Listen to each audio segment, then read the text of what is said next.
cât timp am făcut staminele, s-au uscat și petalele și frunzele și le putem colora. Pentru că sunt nuanțe pe care le voi folosi și pentru petale și pentru frunze, am preferat să le iau pe toate lângă mine și atunci să încep cu amândouă odată. Culorile pe care eu le-am ales sunt red, deci roșu, e plum, foliage green și spring green. Pentru petale voi începe cu roșu și voi da întâi petalele cu roșu pe ambele părți, și pe față și pe spatele ei.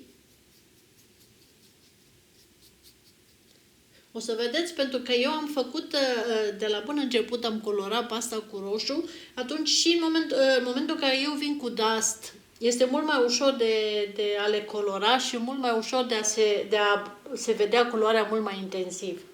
După ce am dat cu roșu pe petală, o să dau cu plum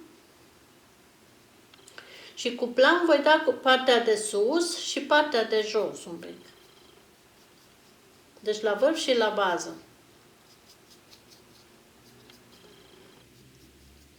După ce le-am dat pe amândouă, voi da cu spring green, dar foarte puțin, deci luăm foarte puțin pe pensulă și vom da doar pe vârf, doar în vârful ei. În momentul în care are această pată mică de verde în vârf, îi dă mai multă luminozitate spre vârf și se vede un pic diferit când are verdele ăsta decât dacă nu l-are deloc. O voi face și ultima petală, pentru că procedeul este același și ele am colorat deja. În felul acesta o să pot începe imediat și cu frunzele care mi-au rămas și să le și apurim.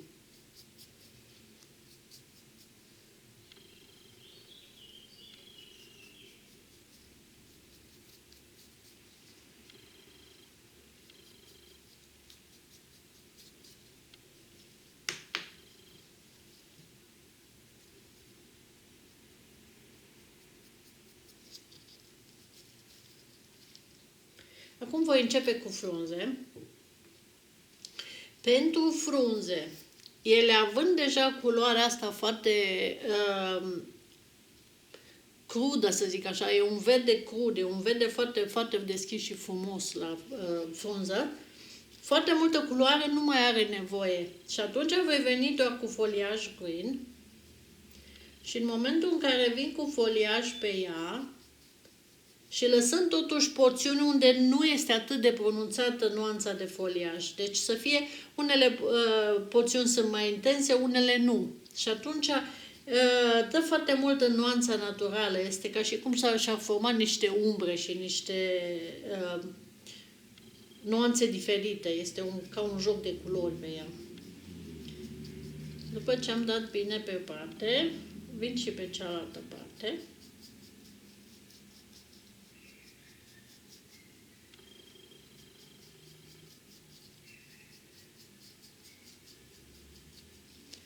După care vin cu plum.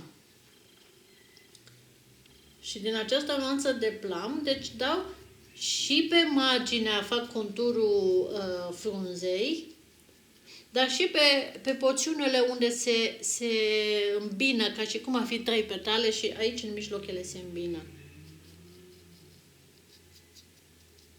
Deci dați un pic de jur împrejur. Voi da la fel și pe spate.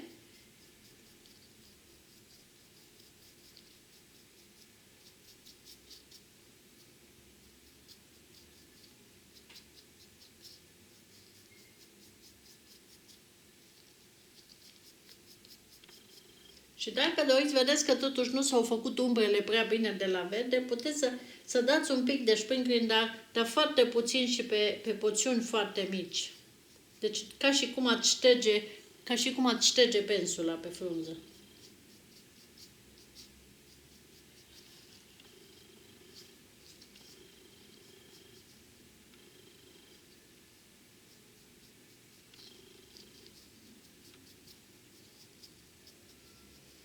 Frunza este gata. O voi colora acum și pe ultima.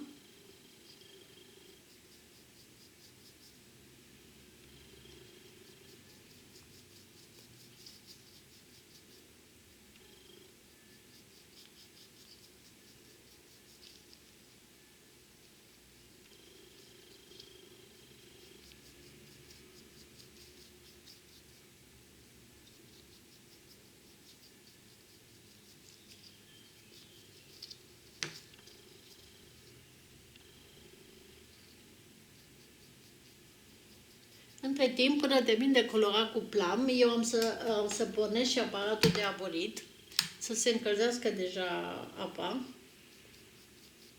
și să pot imediat și abori frunzele și petalele, bineînțeles.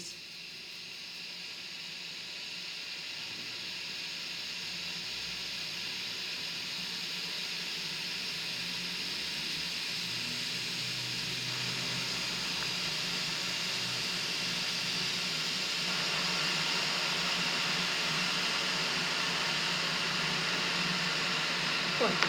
Ele sunt gata de colorat și acum le voi aburi pe toate și le puteți ori pune agățate cu capul jos să se usuce sau pur și simplu înfipte într-un poliester.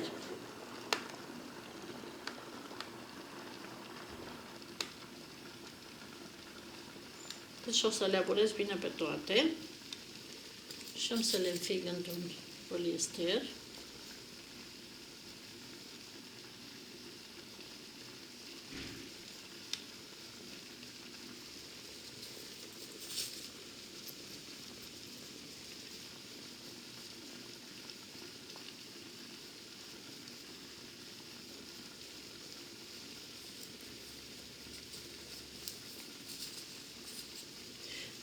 Așa le voi aburi până la capăt toate frunzele. Voi aburi acum 2-3 petale.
Am terminat de aburit și petalele și frunzele. Acum le voi lăsa să se usuce Și frunzele vor mai trebui, în momentul în care, bineînțeles, au uscat și așa, vor trebui date și cu lac.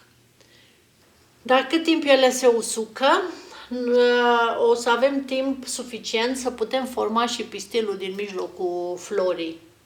Și între timp ele s-au uscat, putem lăcui și încet, încet monta toată floarea și mai ales toată schenguța.